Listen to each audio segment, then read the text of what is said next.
This content is for informational purposes only.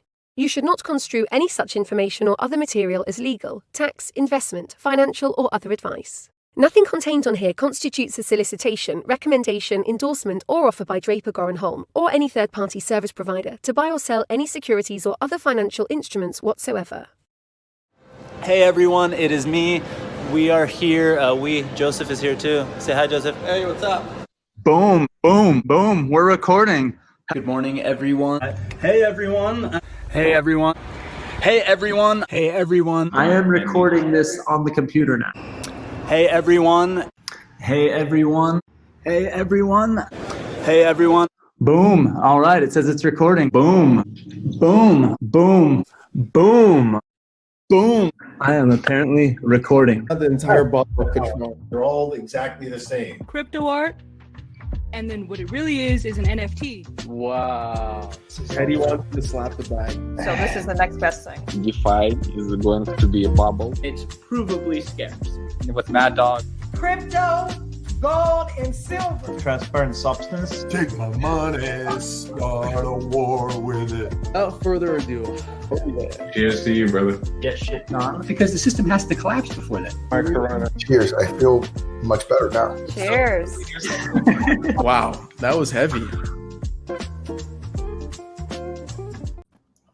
Boom. Welcome, guys, to Blockchain and Booze number 155. Holy crap. This is going to be a fun one for a few reasons. But before I jump in, hey, Liminal, what's up, Pravi? This is cool for a few reasons. Whoops, there we go. Right before we came on, actually, I'm like ADDing my own moment here of telling people, if you're watching on one of the streams, go to blockchainbooze.io. It'll redirect you to the DGH events website. You can sign up there if you haven't already. And if you want, when we're done, you'll be able to turn on your camera, and in the chat while you're watching, you'll be able to communicate with the other members of the community and stuff. And it's pretty fun. So I monitor that while we're hanging out. I sometimes pay attention to the random comments on YouTube and LinkedIn and stuff like that, but I for sure pay attention to the cheerses and the good times that are happening in the actual Blockchain and Booze chat at DGH events. So check that out. I'm stoked to have this crew on because we were going to do, one of our team members said, hey, we're going to get the UCLA Accelerator crew on and talk about UCLA and what they're doing there. And I said, we got to have Robert Mowry on. And you guys might know him on Twitter from his Rect account. And he's an early OG in our space. I think he's spoken, what did we say, 4 or 5 of our events in real life. And somehow we haven't had Robert on live on Blockchain and Booze. And what's cool is that he'll tell us more about it, but he teaches one of the extension classes on blockchain at UCLA also. And I think you used to be at UC Irvine or one of those schools. And I think that has to be one of the first, if not the first, blockchain classes at a university ever, right? It was within the first year or two of anyone ever doing a class at a university on our space, right? Well, the extension is an easier lift. Like what Sam's doing is really a first mover on the for credit side. But yeah, prior to UCLA, I pushed through in 2019 the blockchain certificate at CSU San Marcos, and they got moved up because the interest in LA is that much higher. And so, the last quarter I taught 3 of the 4 that constitute the blockchain technology management certificate program. So a lot of different ways that we reverse engineer what people are doing with blockchains in the wild. Well, I mean, I couldn't imagine one of my teachers when I was going to school having a pseudo-anonymous crypto account that called Rect, right? Think about, first off, just the word pseudo-anonymous is probably something I wouldn't have even known what was. And then crypto in general, but trying to frame it in the mindset of 19-year-olds today, it's just pretty radical. And Sam and Ben are from the UCLA Accelerator. I'm going to let them introduce themselves. But one thing that I actually delayed us going live, we were live a few minutes late because I got on the stream and immediately started talking about the Fidelity news. So those of you who haven't seen, in the midst of all this bank panic and scariness that's been going on the last few days, Fidelity, without announcement, launched their crypto product that allows people to get direct exposure to Bitcoin and Ethereum, and I think some more. But honestly, we had to go live, so I don't know too much. Robert did a quick search and saw some info. Really interesting, really exciting. We're gonna have to explore that, if not later today, but at some point. But before we jump into everything, why don't we start with you, Sam? We'll just do it in a circle. And Sam, introduce yourself and tell us what you're working on. Yeah, so after I finished grad school, got hired as a researcher with the former chief economist of Soros Fund. He ended up founding a master's here at UCLA, master's of quantitative economics, and had this idea to get somebody young in there to teach the newest technologies, right? Because I'm sure we're all aware, some issues with academia. I felt like I left my undergrad with not a lot of hard skills, right? So they brought me in to design curriculum, teach deep tech and very hard skills. So after the first year, which was an experiment, it was a huge success, right? It packed the resumes and the interviews of all the students. They sort of said, you know better, teach whatever you want, right? So I proposed all these courses. I taught the first cloud computing course in the econ department here at UCLA, first blockchain course in the econ department. I'm teaching applied machine learning right now. I actually made the students code one of their assignments using ChatGPT. They were you basically encourage them to cheat on their assignment. I wouldn't say cheat, because there's other times where in some applied projects I ask a student a couple questions and then I go, you clearly have no clue what's going on in this code, right? So I did that. I founded a crypto hedge fund, algorithmic trading. That's sort of my bread and butter, right? Forecasting assets. 2022 did 40% our first 6 months of trading in 2022. And most recently partnered with Ben on taking over the UCLA Accelerator coming up in April for Blockchain Month. So really excited for you to have us on. April is Blockchain Month? For the UCLA Accelerator. So we're taking over the accelerator and designing curriculum for the 14 cohort companies, getting clubs involved. Would love to have both of you there as well. Heck yeah, I'm there. I'm totally into it. Just so you know, I mean, you guys can co-opt this and just steal it from us, but normally it's Blocktoberfest.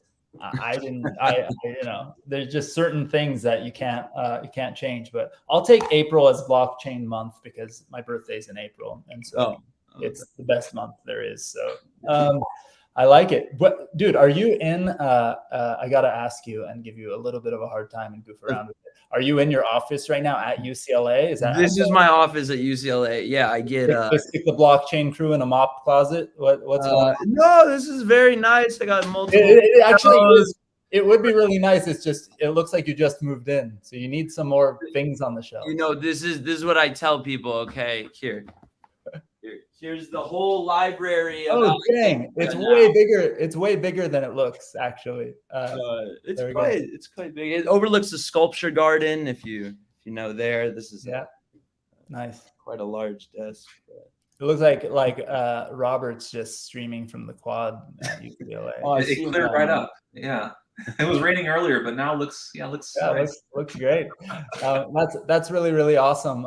I know it's kind of weird nowadays because offices and bookshelves and all that stuff, and I don't know if I have a single book related to work at all anymore, right? Like, so I don't know what I would put on a bookshelf either, other than like weird orders of figurines and things of NFTs that I might own and random, things that were sent to me for being a part of NFT communities or I don't know, badges from conferences.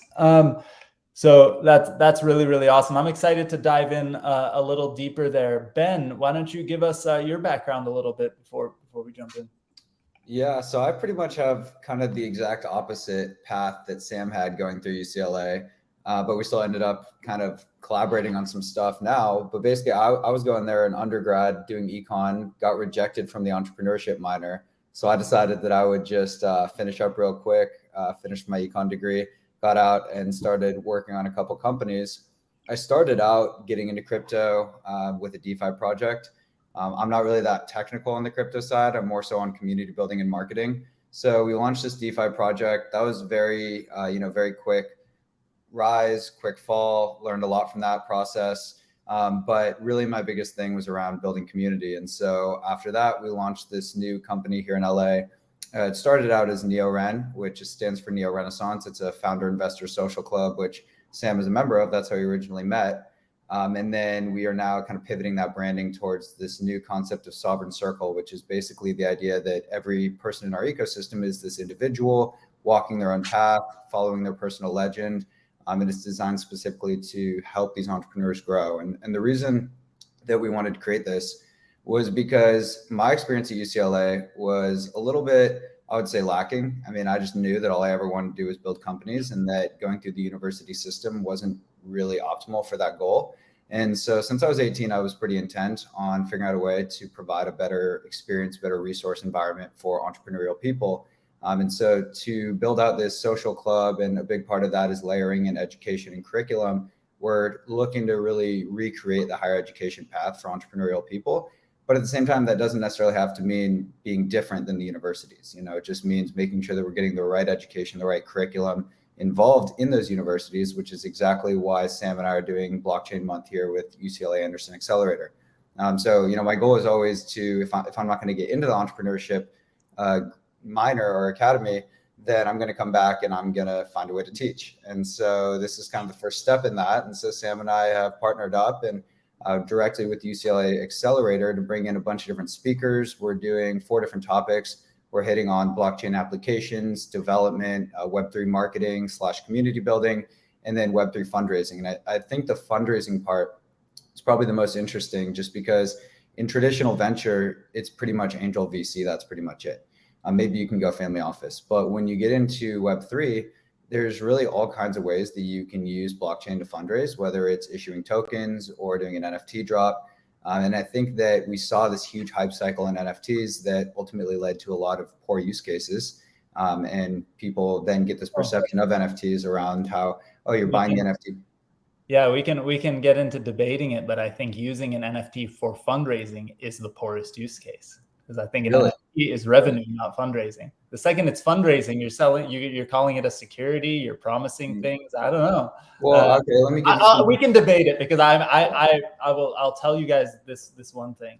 My one of the things I say a lot actually is that I was raised by Israelis, so I'll argue with people I agree with probably more than if I disagree with you. But because I do love it, I love all of this as a way to fundraise.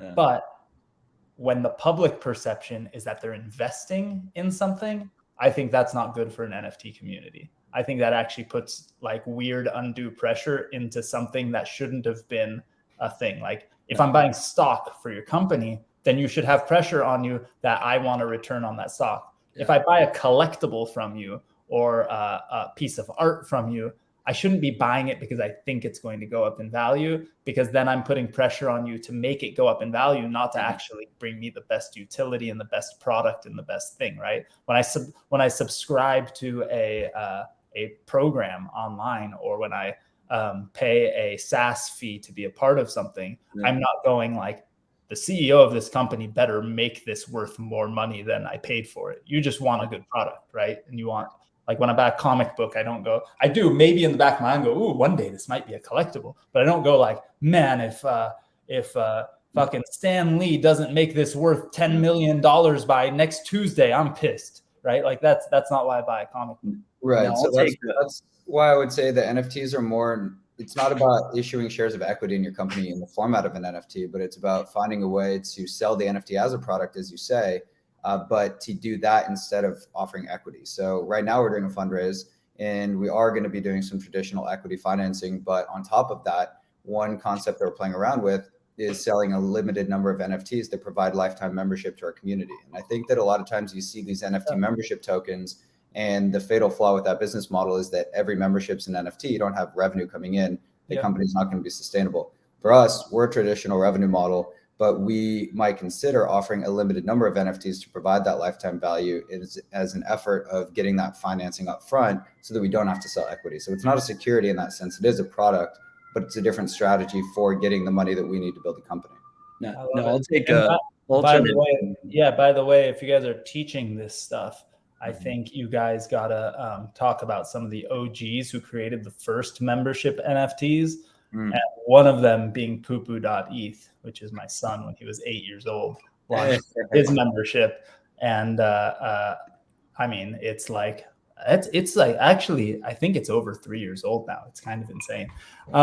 But guys, let's let Robert give his background, introduce himself, and then let's keep diving into this stuff. And I do want to hear specifically about the UCLA blockchain, or not the UCLA blockchain program, that too, but the accelerator and what it means to do blockchain month. Because I think that's really interesting to outsiders. But Robert, give your background before we jump in, because I don't know if until I saw you in person at one of our events, did I even know what you looked like. Now you do the teaching, you're pretty public and your face is out there, but I think it was kind of fun meeting you for the first time. I always remember the like people who have the pseudo anonymous names and don't show their face on Twitter, or used to not show their face on Twitter, like that first time meeting them, because you never know what you're going to get. Like if everyone looks different than you expected, or it's just like this weird thing. I remember one time, this isn't Robert, meeting some dude in the crypto space who had an account where he was really aggressively mean all the time. And he like DM'd me saying like, hey, I'm doing a startup. I'd like to meet you. And I almost said no, because I thought he was a dick. Like I just didn't like him. Like he was just mean on Twitter and he would say crazy things. And you could tell he said it to be funny, but I was like, I don't like this. And then I met the guy. He was like really soft spoken, a really sweet, nice guy. He's like, oh, that's just that Twitter account. Like, and I was like, what do you mean it's just that Twitter account? It was really funny. Robert wasn't that. Robert was a great Twitter account that's putting out really great information about altcoins and all the things going on in our space. And then I got to meet him, and then, everything else. But Robert, give your background and how you got into the crypto space. So I've been a coder for a while, and I wanted to make a bet on the Super Bowl. And when I looked into ways to do it, you had to use like MoneyGram and then say that someone in Venezuela was the recipient and they were family. So it was like all sorts of convoluted ways of navigating at the time was a difficult sports betting market. And so one of the options was Bitcoin. So that led me to the white paper. And then I was already a coder of a few languages. And then I went over to Solidity and Rust, and that really got me on board onto the ways that smart contracts can be disruptive. And then a few conferences ago, I heard Tim Draper at your conference talk about the disruption that smart contracts are going to be able to have for accounting, for law, and then I red-pilled from there. So the teaching came as an extension of, I would send messages to either crypto companies or websites that were having difficulty with their code, and I would suggest a change they might want to make.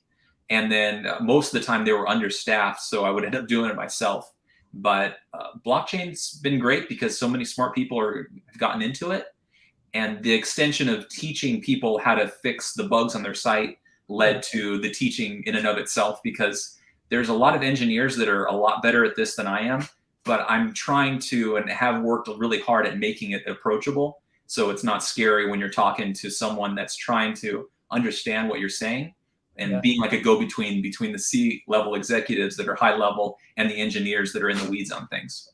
Yeah. Well, I think in the crypto space, I mean, it kind of makes that approach a little easier. One, because there's so many parts, if not all the parts of a lot of products in the space that are open source. And people are very open to, oh shit, there's a bug, like help me figure this out. And so even if it's not a bug related kind of, hey, fix this, people are open to contributors from outside coming in. And a lot of the code is sitting there on GitHub. And me as a non-technical person, right, I can break shit and I can customize things that already exist. I'm not like fixing something that's broken. I'm more breaking something that works. But I can jump in and go, this is how I fell in love with the Tezos community. I was trying to figure out, somebody said, you can mint NFTs on Tezos now. And this was a few years ago. And I went like, I've never seen an NFT on Tezos. And they were like, well, there's 2 or 3 platforms about to launch. They're going to launch any day now. And I was meeting with these companies. They're pitching me, telling me we should invest in them. I was like, but I want to mint an NFT on Tezos. So I went through the tutorial on the, like back then on the foundation's website or on one of the websites, and I minted an NFT on the command line interface. And I was like, okay, I've minted an NFT on Tezos. That's pretty cool. Then I went into GitHub and I found one of the first open source systems that somebody was building called I wanted to say Mintbase, but that's the one for launching DAOs. It was called Open Minter, and it was only on Tezos testnet. And what would have probably taken a really smart developer like 7 minutes to figure out took me like 2 or 3 all-nighters to figure out how to get it working on mainnet instead of testnet. And I was able to launch my own Open Minter site on mainnet before any of the Tezos NFT platforms publicly launched. And I minted like a few really dumb NFTs just so I could say like I was first. And it was really fun. But what was crazy about it is in the traditional world, I'd been a part of all sorts of communities and companies where I could talk to developers. You know, there were like groups for people building on Ruby on Rails, and there were groups for people building on this and people building on that and whatever there was. But like, I never hopped into a developer community like I've done in the blockchain space and been like, can someone help me launch this thing? And people just throwing out ideas and looking at the code. And I go like, I broke everything. Why isn't this working? And they go like, that extra apostrophe right there, right? You know, like, or whatever it is that you did to break it. In the blockchain space, people are much more open to that. So I'm not surprised you kind of like were able to hop in, and then people just went like, just fix it for us. We hope you're a white hat hacker, that you're here to help us as opposed to exploit down the road. All right. Yeah. Well, I've heard, you know, that's an interesting thing, because like I remember one of the first experiences I had with one of our teams was they wanted to be like, there was a thing, I think it was kind of a Trojan horse for the people who were launching. I think it was Zerion or something like that, where there was a product called DeFi market cap. Probably still is out there. But it was kind of like a coin market cap, but all of the DeFi tokens that were too small to be on there. And it had like some other attributes. And if you contact them saying, add my token to there, they'd be like, get in line. Here's the form, fill it in. But then they would also say, if you do the work, go to our GitHub and do the work. If we check it and it works, we'll just add it to the site immediately. And I remember our portfolio company being like, yeah, I already went in there. I already did it. And I pinged them, and it was there the next day.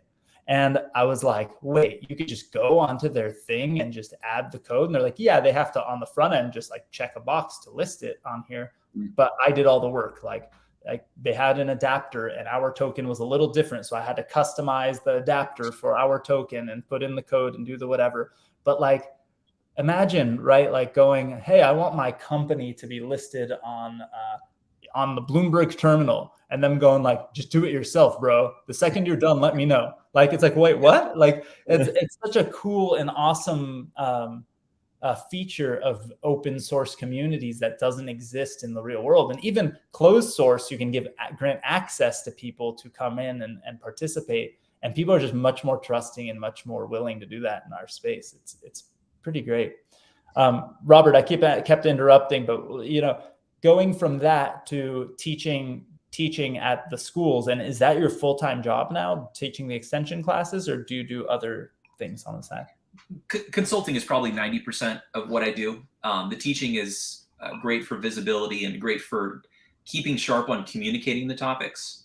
But yeah, the consulting is the lion's share of my time, and it's a real resource, as I'm sure like you and Sam have found, as opposed to like in your case, Elon, like a traditional VC that hasn't gotten his nails as dirty as you do on the technology and, you know, architecting, you know, like I worked together on that Elon Dex on WordPress. Like, I don't know many VCs that are able to code those things. Like, so you're all up in it. To be fair, okay, so to give a little background, I did a thing. I called it Alondex, and I got a. I basically had. We were early investors in a company called Total. So before 1inch existed, before 0x launched Matcha and all of those DEX aggregators, there was no way to know you were getting the best price on the decentralized exchange you were on. You'd go to the like Balancer or Uniswap and you would check the price. And if you were cared about price, you're sensitive, you might go to the other one and be like, ooh, I got a better deal at this other exchange. So Total was the first one to actually make sure you got the best price across all the decentralized exchanges. And for years, I would bug them and be like, when are you going to launch a WordPress plugin? And they were like, what the hell are you talking about? Like, that's not like very important. I think we have so many things on the roadmap. Like, why are you asking us a WordPress plugin? But I, being a not so technical person and would launch every website I would launch on WordPress. Also, there was something like, it's kind of ridiculous, but it was something like 70%. And don't quote me on the exact number. We can look it up if it's still a significant number, but something like 70 or 80% of the content on the internet was hosted on a WordPress site just a few years ago. And WordPress is by far the leading kind of CRM tool, front end blog interface for the internet. So I kept telling him, launch a WordPress plugin. Wouldn't it be cool if like when Robert writes an article about a token at the bottom of the page, it could say like, so swap your ETH for ApeCoin right now, or sell ApeCoin based on what I said, not financial advice, right? Like you could, and I remember saying they should do that. And they just didn't have time to do it. And eventually they launched a really robust API to allow access to what they're doing and a very simple widget basically to do it. And so then I kind of cheated. I figured out how to wrap their widget with a WordPress plugin. And there was some customization. There were some things I had to learn in some actual code, like where you go into the admin system on WordPress and put in your own contract address and wallet and choose the fee you were going to do. So it was like a little bit complex, but I launched a thing called, I think it was called WordPress Crypto Exchange. WordPress made me change it because I couldn't use the word WordPress in it. It had to be WP Crypto Exchange. And I launched it, and until Total stopped supporting their stuff, it worked for a couple of years, and it was installed on something like 6,000 websites or something like that, which is pretty radical. But what's a little bit funny and sad, and also a testament to DEXs and how early we are, it wasn't used that many times. Like it was on like 6,000 websites. I think I did some query once where it was like a few 100,000 web pages because each website had lots of pages within it. It was the amount of trading that went through it was pretty minuscule, but it was pretty cool. But that is an example of what makes what we do and what I do really, really different, right? Like I can't invest in a company and I can't work with a company until I at least understand. And the way my brain works, I have to actually play with something to really understand it. So I have to jump in, even with my not total understanding of the code, enough to break it. So, yeah, Robert, you were one of the first people to install it when I was like testing it and stuff. I think you helped me fix some broken parts, right? Yeah, I mean, it really, you can't underscore enough that it was so early. So like, I was sold on the functionality of making it easy. And now you see on MetaMask, it's like a click to go, and they try to make it all easier, but that was a real good precursor. And so I wanted to shout you out for being early in a way that not a lot of VCs are. Hey, we're first. So jokingly, that first Tezos NFT that I did on the Open Minter thing, the first one I launched was, I knew that there were a couple platforms launching soon. And I made a joke, and it's kind of embarrassing because I'm not very good at playing guitar, but I made a joke song so that I could say, for the history of Tezos, I made the first Tezos music video NFT. And the whole point was to say we were first, which is pretty great. I just saw in the chat, and then I want to transition, but this is really funny. Is not funny. It's actually pretty messed up. Ben in our community just said someone freaked out during the USDC depegging and didn't pay attention to slippage and must have set their slippage to unlimited or something, and supposedly traded $2 million worth of USDC for like 5 cents or something. Oof. So like that must have been though. Ben, if you know more about that, please share it in the chat, because I feel like that's like a arbitrage bot type of screwy situation where somebody was looking at the mempool going, oh, Robert just did something stupid. I'm going to swoop in, pay a crazy gas fee to front run it and steal that transaction. Because that's insane. That can't be, that couldn't have been done just like, whoops, like I bet you somebody maliciously was watching the transactions and doing the arbitrage stuff. Definitely did not get the best price, like you were talking. Yeah, we need to yeah, people are pouring out for the guy who did it. Yeah. For real, we need to like the whole community needs to like send him stuff. I'll send him some Google.eth NFTs. So Sam, Ben, I want to hear okay, so UCLA blockchain accelerator, or not UCLA blockchain, the UCLA accelerator. I want to hear kind of how that works.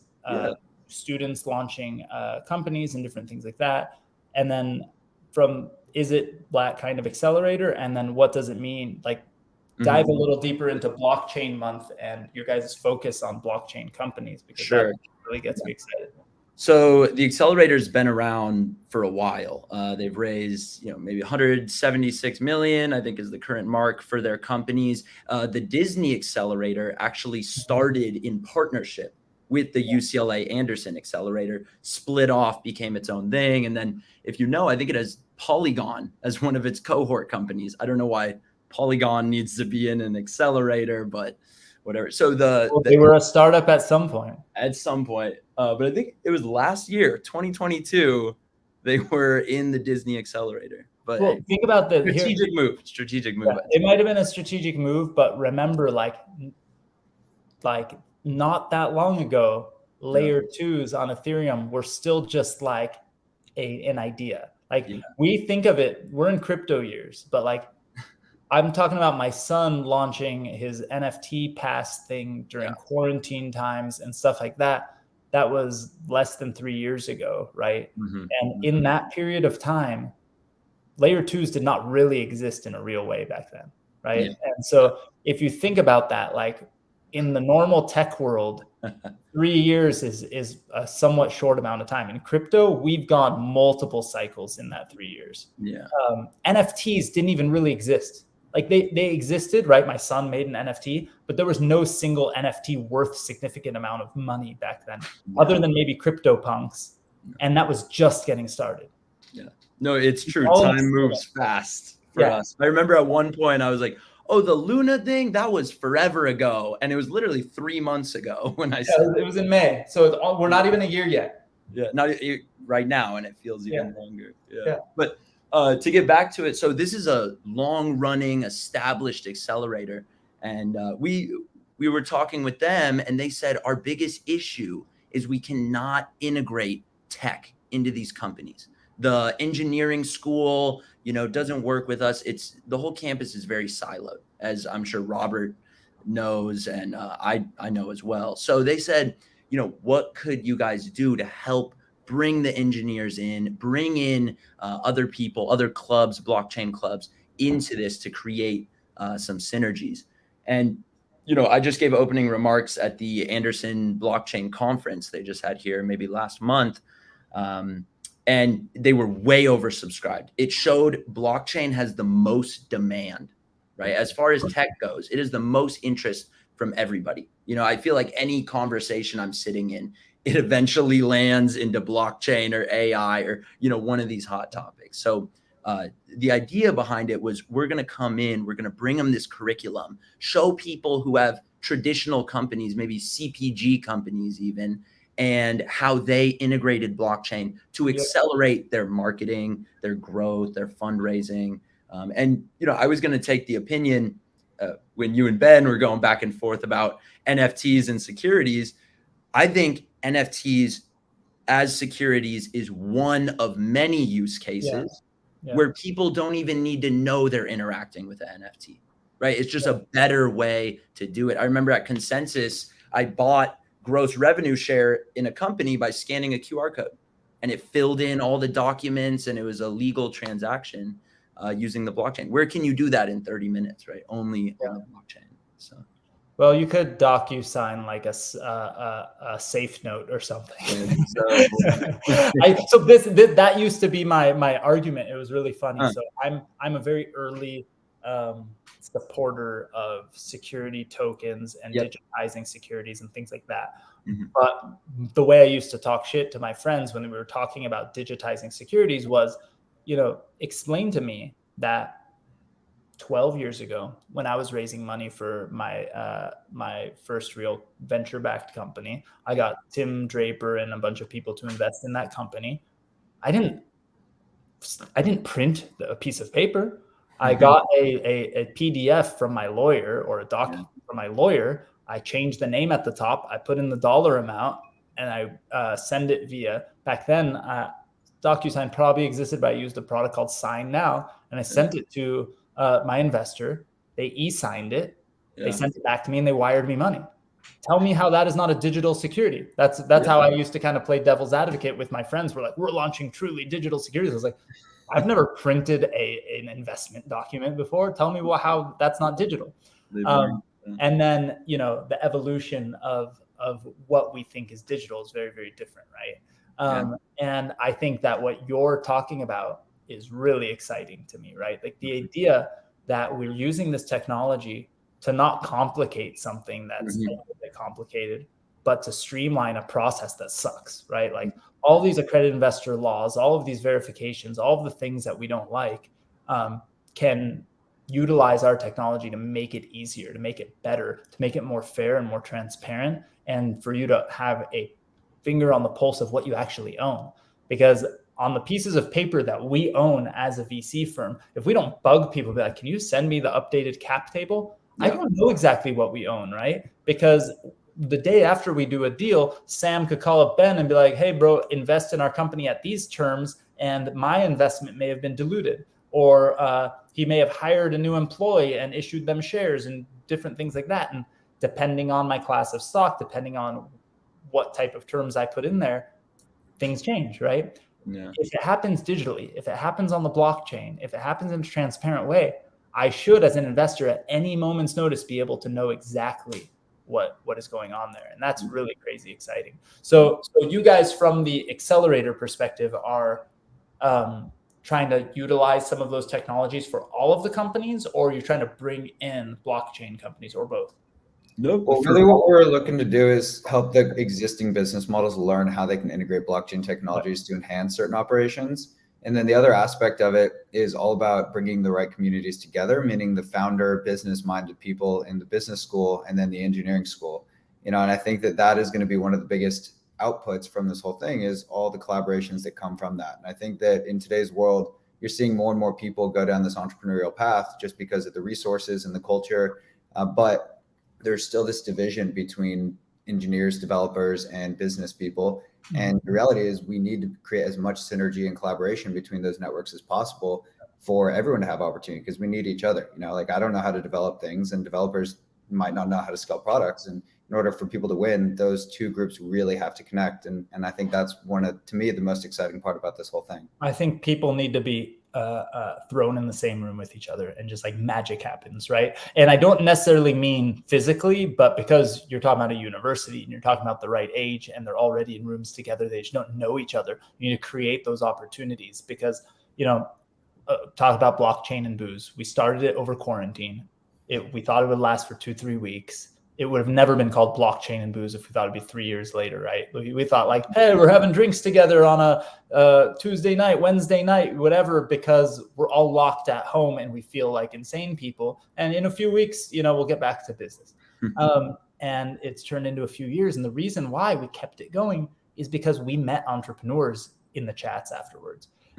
They came and went. They took the opportunity to corner us and go, hey, this is the place where that guy's hanging out, so I'm going to pitch him my company. And we got to meet really smart people. And then what was unexpected and really awesome was that engineers and business people met each other in the chats afterwards and started companies together and experimented together. And I'd throw out some crazy idea like, oh, way stupider than WordPress crypto exchange. And people would be like, bro, I'm building that. And then the next week they would tell me, hey, look, I built the first version of that crazy idea you had, and it turns into something real. And we've invested in companies of people who met each other just at the virtual tables on Blockchain and Booze. They live in different states, different countries, whatever. And it's really, really cool, and I think that's probably obviously the greatest resource at a place like UCLA or any university are the people.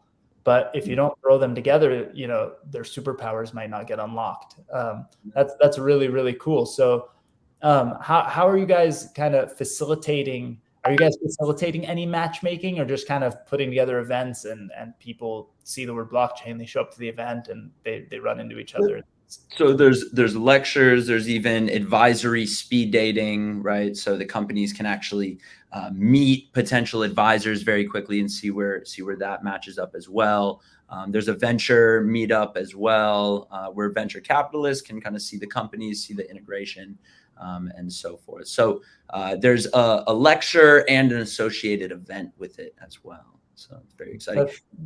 And I wouldn't have met you if you didn't throw LA Blockchain Summit, because I was in London at NFT London, but some people connected and so forth and said we should meet. So. I heard NFT London was pretty cool. The craziest thing about us doing events and stuff, especially when you do them in the spring and the fall. Those are the two times when everyone does events, and there's always some weird conflict and such a bummer. The NFT NYC people changed the date of their conference because I think it was COVID reasons or something. They delayed it and they put it at the exact same time as another conference we did. And then we did LA Blockchain Summit at the time that they were doing their NFT London. And I missed both of them, and I was so bummed. But I think it's really cool because I remember USC always had an accelerator. UCLA, I don't know, always had an accelerator, but have had an accelerator for a long time. I remember going and meeting some people at a UCLA accelerator event many years ago, and like Mark Cuban was speaking at it or something. If it wasn't Mark Cuban, it was somebody, maybe Ashton Kutcher or something, like a investor-y, celebrity-ish person was speaking, and it was cool. It's cool to see students get inspired by this idea, because when I went to school, and I'm obviously a little older than you guys, I'm turning 40 in about a month, right? So when I went to school, it was constantly, for me, because I grew up in an entrepreneurial household and I got a job at MySpace, so I thought I was hot shit. For me, it was always this struggle of like, why am I going to school? And when I went to class, it was all about, you need to be here because this is how you're going to get a job. We did a really cool thing that actually was probably one of the most valuable things I did in college. I was at a small school in the middle of the farmland in Camarillo called Cal State Channel Islands. Yeah. And we did a partnership with the city of Santa Paula, which is an even smaller city in the middle of the farmland further away, where the students from the school in the business program went and wrote business plans for small businesses in Santa Paula to help them get SBA loans. And I wrote a business plan with a group of people in my class for a small shop called Santa Paula Appliance and Wireless. They sold used cell phones and used washing machines, right? And I wrote a business plan for them. And I remember rushing back from Santa Paula to get home, or rushing from my job at MySpace in Beverly Hills to drive to Santa Paula to put on, they forced us to wear suits when we were meeting with the companies to put on a suit to go meet the owner of Santa Paula Appliance and Wireless to help them write a business plan. And, but the whole point was like, if you don't do this, how are you going to get a job when you graduate?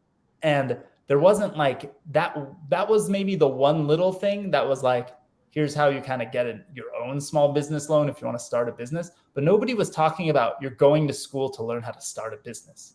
Like you went to school to get that degree, to check the box so you could get the job somewhere, right? Because every place you applied to said this many years of experience or a degree, right? And you couldn't get the experience unless you had the degree. And so you had this thing. Now, with information, with Twitter and Reddit and everything that we have, I think it's more acceptable socially and the more culturally, I think one of you guys said culturally, to start your own company. So it makes sense that an institution like UCLA would kind of encourage those things. Robert, being a teacher at an extension kind of means it's open to the general public, right? I don't have to be a UCLA student. Are you seeing people from all walks of life? Is it primarily UCLA students? Is it a mix of all sorts of people? Who's taking your class? And can people take it online, or do they have to go in person to UCLA? It's asynchronous. So yeah, recorded content, and a lot of alternative students, and the majority not in Los Angeles. So you get people that are enthused about blockchain and Southeast Asian countries as a whole, and are comfortable in the East with paying for education.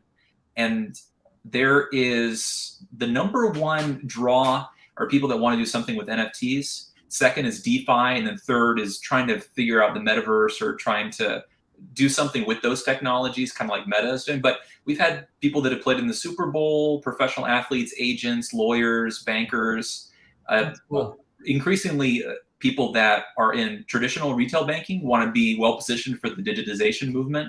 So we'll get a lot of bankers that are trying to figure out where things are headed. That's pretty cool. I mean, I was thinking about it, from the UCLA perspective, but UCLA, I grew up in Southern California. UCLA is UCLA, right? Everybody talks about it. But if I go around and I go Cal State Channel Islands or any random other school that's not like UCLA or USC in Southern California, I don't know what other two Southern California schools are known by, like my cousins who live in Israel, right? And so if you said, hey, get a not to knock them because I think they're a great school, like UC Irvine certificate in blockchain, or get a UCLA certificate in blockchain, I would think people around the world are going, oh, wow, a UCLA certificate, that's legit. And we probably all have our own biases in that direction too, right? There's probably a couple schools in Northern California, a couple other random schools around the country that would have that same, level of, wow, that's exciting. But, I think it's really neat. So how many students go through that? We get less than 100 a year, and it's really people that want it for two reasons. One, some sort of mentorship of like people that are doing what they're trying to do, or grads that are somewhat in the space, and then that certificate gets them in the alumni network to be able to reach out to them. Or two, the ability to put that on their resume to get hired, because like with Coursera at edX, all the content's free. You can pay for the certificate. But with a lot of the education being commodified, if you're trying to get hired in like California or the broader, like having that name recognition for many people has been worth the cost of the certificate, just to be able to get past the gatekeepers at their next job of choice. I don't want to detract, because I think knowing you, I know, and I've seen some content. I know it's great content. It's quality, but like it does satisfy that box, that resume box that I was talking about. Like if you didn't have anything on your resume, that's a problem. If you have on your resume, if you're trying to get a job at somewhere that's somewhat traditional, that's doing something in the blockchain space, and the first person who sees the resume is somebody in HR that doesn't know the space, and you're like, put crypto degen, right? And like remember that one thing, there was like a degen score or something like that you could get. It would look at your wallet and basically give you a score based on how long you've been in the space and how many stupid things you've done with your wallet. And it would give you a score, a degen score to a person who actually like if I was a protocol building a DeFi product, that would be more meaningful to me. But if you're an HR person at a company and you're looking at Alon Gorin, crypto degen versus Robert Mowry certificate from UCLA in blockchain, the certificate in blockchain from UCLA sounds way more impressive, right? And I think that's really important. And I also just think it's important for there to be a jumping off point for the traditional world, right? Like If I tell people, I can tell people all day long, just play with it, right? Just get a MetaMask wallet and goof around. My go-to thing with family members and a few friends is they ask me about the space and I go, just play around. So do one of two things: go and buy $10 worth of Ethereum or Bitcoin on Coinbase, and then just start paying attention. And one day that $10 will be worth $4, and one day it might be worth $15. But just look at why it's changing and what's going on if that's what you're into. If you want to build and play around, get a MetaMask wallet, send me your ETH address. The second you send me your ETH address, I'm going to send you something, and then I'll ask you to do something else. And I've done that with family members where I go, okay, send me your ETH address. And then I send them a certain amount of ETH and I go, okay, buy an NFT, any NFT. And then I send them another thing. And I like just keep rolling. And only my niece, who's now 16 years old, actually engaged me on it. Like a few of I track their wallets in my Zerion account so I could see if they've done anything. Only my niece like listened to me, did what I said because she was interested in minting NFTs and goofing around and stuff like that. And my kids, but they hear this kind of shit all day long, so they get excited and they throw ideas at me. But I think it's really, really important. So what kind of, you talk about they get access to the kind of alumni networks. Is it all sort of the alumni who got the certificate? Is it a wider UCLA thing? Can they get access to the UCLA accelerator stuff? How does it work? I think most people get the most mileage out of just using LinkedIn. And when they put that on their resume, then it's at least a talking point. Like it's not on the same level of clout, obviously, of having like a full degree, or the coursework is not as well received as something Sam is teaching, but it's at least being able to get in the door and to build out an understanding that you can do something with, and hopefully jump off into a more serious use of what you learn into your career. Yeah, I think, yeah. Okay, Robert, I'm curious, what does the curriculum look like? How technical is it? Do they touch Solidity, anything like that? You need to be fully 100% proficient in Solidity to be let in. So I'm out. Yeah. The director told me that we're aligned with the Anderson School, so we're trying to mint blockchain leaders. So if you look at the course names, it's blockchain fundamentals, blockchain solutions, governance and collaboration, blockchain adoption and implementation, blockchain digital transformation, IoT AI, and then blockchains in business. So like looking what people are doing on the closed blockchain, open blockchain side. Yeah. So really just roundly understanding how business leaders or people that are scrappy, knowledgeable, and that want to be managers of engineers and people are doing with it. Yeah. So I would say it's more broad than an approach as someone that's trying to major in as part of their CS masters, or really nitty gritty on the Solidity. Yeah. I think it's what's very really, yeah, no, I think it's crazy smart too. Cause like, I don't know about the rest of you, but I've had some great jobs, but also there's certain parts of the job that's mind numbing because you're sitting in a cubicle, right? You're doing your work and you're doing your thing.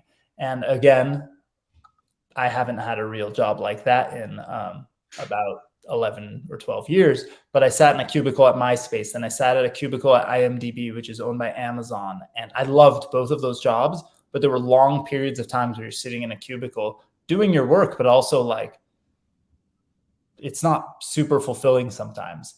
And you're always encouraged by a lot of those companies to do coursework, to do random things that make you better at your job. And I can imagine that if I was sitting still at the one that was actually kind of crappy, although I loved the people I work with. I worked at Countrywide pre-financial crisis in the systems architecture group, and we were in charge of the computers and the things. I sat in that cubicle. I would have happily been spending half of my time, without them even knowing, sitting there looking at Coursera, learning about something like this, right? And getting a certificate, not just learning, because I guess you could do that by just kind of doing the degen thing, but you can also actually take a course, actually get a certificate, and they would probably pay for it, right? Like those companies want you to do better and want you to move up. And I think that's the incredible opportunity, right? Like we're in a time and space in the world where we all kind of even if we're not working from home, you still are sitting in your cubicle with access to so much. And imagine just popping in earbuds, and instead of listening to a podcast or some music while you're doing the busy work at your job, you're listening to a course and you're actually learning something. And like, to me, that's pretty epic. And I think that's really, really cool. Sam and Ben, we're getting towards the end of time, but I still wanted to learn a lot more about the program. Can you tell us a little more about what the Blockchain Month is? Are any of the events open to the public? Are they all for UCLA students? How can people get involved and also learn more? Yeah, so the lectures are going to be all exclusive to the students from the engineering and business schools. And then we're doing a series of events. Some events are public. We're planning one really big citywide Web3 event in Santa Monica. And then some of the more intimate ones around the advisor mixers, the VC meetups, and the mini hackathon that we're putting together. Those are going to be specifically for the students as well as the sponsor companies. So how many students are a part of that program? Like, are in the that thing? Yeah, so there's 14 companies inside the accelerator. Some is 1 student, 2, 3 students. And then we have a list of 10 different blockchain clubs on campus. We're trying to have representation from all of those. 10 different blockchain clubs? Law and blockchain, brew and blockchain. Yeah, there's a ton of different blockchain clubs. So here's I need you to pitch something to one of those clubs. Are any of them like accounting students, like tax and stuff like that? Ooh, I'd have to look at the list. I'm sure, though. You know what we should do? We should have like a pitch session where I just list off the ridiculous domain names I've hoarded over the years. I hate domain name hoarders because so many times I've had ideas for companies. Somebody's owned the domain name and been like, okay, bro, like I'll sell it to you for $7,000. And you're like, and you don't want to be extorted. So I hoard domain names for the purpose of giving them to people that will actually start real companies in that space. So I own the domain name nft.tax. Wow. And I feel like that needs to be a company, right? Yeah. So throw some students on that. I'll donate the name and invest in the company. But anyway, that's crazy. So there's all these clubs. So they all have access to this program. Anybody who's in a blockchain club, any student basically can come and see these lectures, see these things that you're doing over the month. Yep. And then you can check, a website we built. We got it up in like a day or two, uclablockchain.org. There is an affiliated anderson.edu, but it has so many slashes I couldn't even tell it to you from memory. So you could go to that one. That's the one, we just set up sort of a couple months ago. And the Anderson one I'll share with you as well. Cool. Yeah, I'm seeing the uclablockchain.org. This is really cool. So anybody who's watching who is interested, especially if you're a UCLA student or in one of those clubs, go there. Mm-hmm. If you're not, go there so that you can a lot of familiar faces. This is cool. And go there so that you can find out about the events for the rest of the community. And then of course, go ahead, Sam. Sorry. Oh, I was just going to say there's lots of community events too that Ben and I have put on over the years. I threw the LA Tech Week opening mixer. I meet people all the time who went there or couldn't get in. It was like 2,000 RSVPs and, Web3 founder investor meetups, and Ben's Social Club has done some spectacular events, met, some of the most amazing people in LA there. So yeah, stay connected over LinkedIn.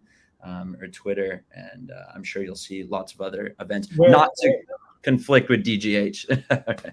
Where it's all complimentary. That's right. The beauty of it is we don't do events for the events to be the events are not our business, right? We utilize events for getting to hang out with people like you, getting to hang out with Robert, meeting the community, and then finding out who's launching what, right? Like here, Pravi, who was the first one in the chat, he's now based in Miami doing his thing. He's in the crypto community. When I first met him, it was at an 805 startups event in, I think, Westlake Village. He was living in Simi Valley. We're both in Southern California out here. I was doing events for the startup community.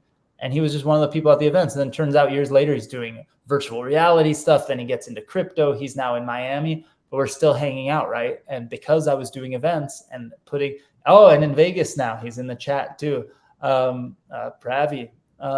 And that's what's crazy. Like over 10 years now, I know this person only because I planted a flag and I said 805 startups in the 805 area code, which is kind of cheating, by the way. If you don't know, 805 area code starts around where I live in Thousand Oaks, Westlake Village area, and goes to San Luis Obispo. It's the largest area code in California because it's spread out. So Santa Barbara, Southern California, like everywhere, and it is 805 area code. So I kind of cheated on purpose because I wanted to bring people together from everywhere.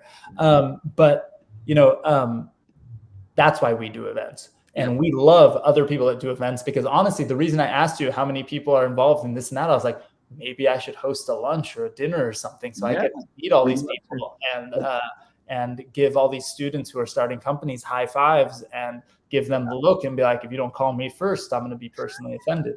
And we'll open that up. Yeah, we'll open that up to your community as well. If it's a good fit, feel free to reach out if you want to get involved, sponsor a lunch, a dinner, be involved at the event. If you feel like you really have something to offer or give, we'd love to find a way to collaborate.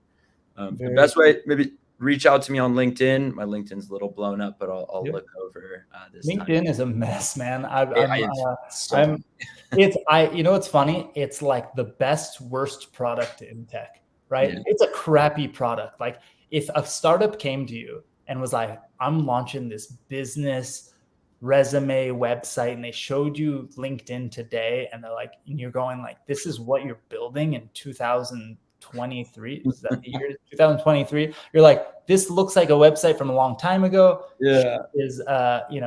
And also it's just funny, but in terms of actual usefulness, people are getting jobs there, people are connecting there, and there is legit stuff happening. I treat the inbox on LinkedIn, unfortunately, and maybe I'm wrong for doing this, I treat it like the spam folder in my email. Like 2 weeks, 3 weeks, a month could go by without even looking.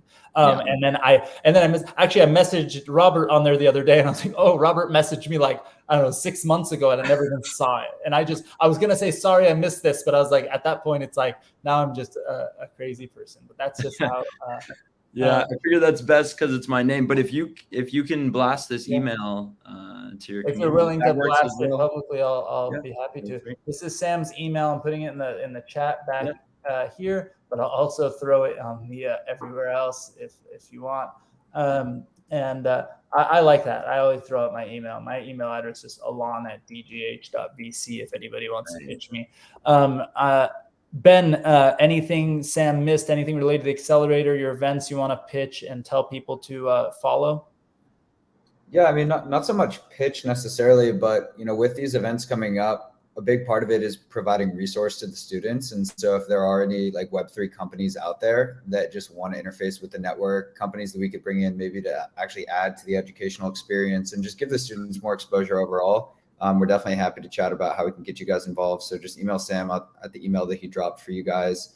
For any people in LA, if you're a builder, an entrepreneur, an investor, like Sam said, he and I both do a ton of events. So we'd be totally happy to connect with you guys and invite you out to some of the things that we're doing. We're planning a big one for Milken Conference coming up. So if you want to, connect with me, then you can just do my email. It's just ben.spivak@gmail.com. I'm happy to connect with anybody. I used to go to that one pre-COVID and everything. And it was one of those ones that the first time I went, like I didn't know what it was. And this lawyer that we were working with was like a sponsor, like a big shot guy. And he was telling me, you got to come to the Milken Conference. I'll get you guys tickets. And somebody else was like, oh, that's really an important one. You got to go. And I was like, what? And I showed up.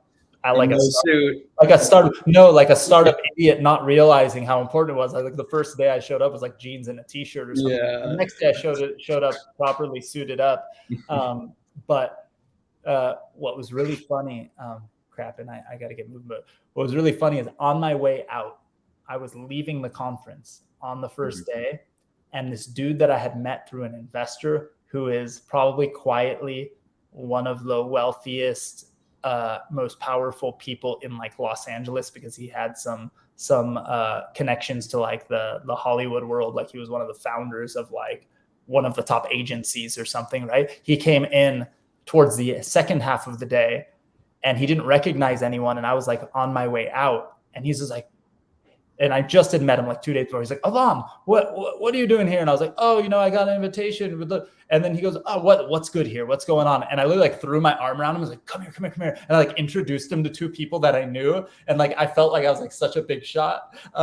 And the dude texted me like the next day. He's like, you coming back to the conference today? And it was like the greatest happenstance kind of situation, because I was like so out of place at that thing. And then I went since. So that's a great conference for people who don't know.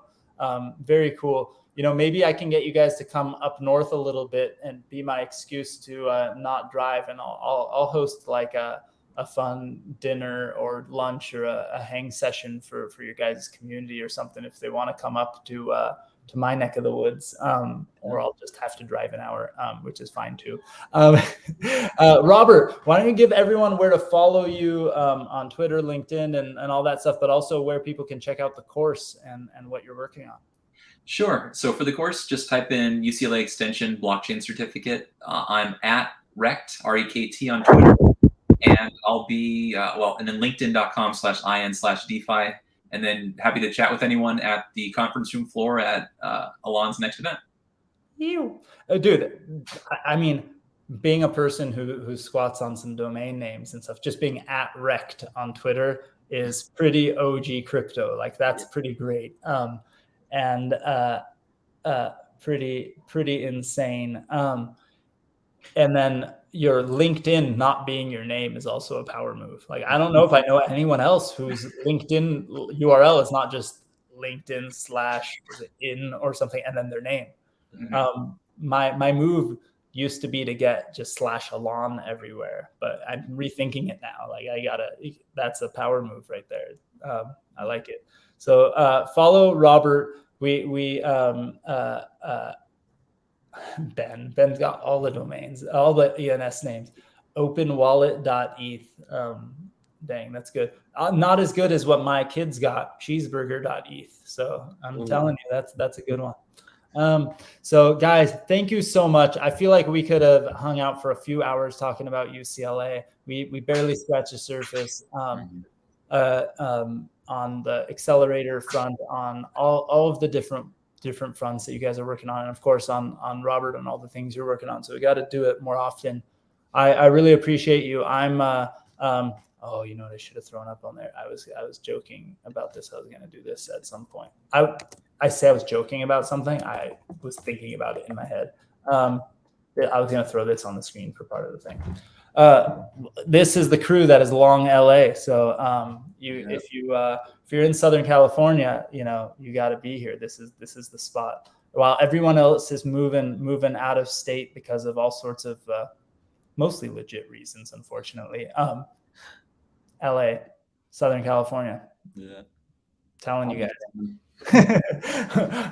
We're all in. So everyone, Sam, Ben, Robert, thanks for joining me. For the rest of you, I should say again, because I usually say it a few times throughout the event, if you go to blockchainbooze.io, it'll redirect you to dgh.events. You can turn on your camera in a minute, turn on, or not if you don't want to, but you can turn on your microphone too and chat with the community when I switch it over to that mode in a minute. Thank you all so much. Blockchain and Booze number 155. Thanks, guys. Bye, Thank you, Alon. See ya.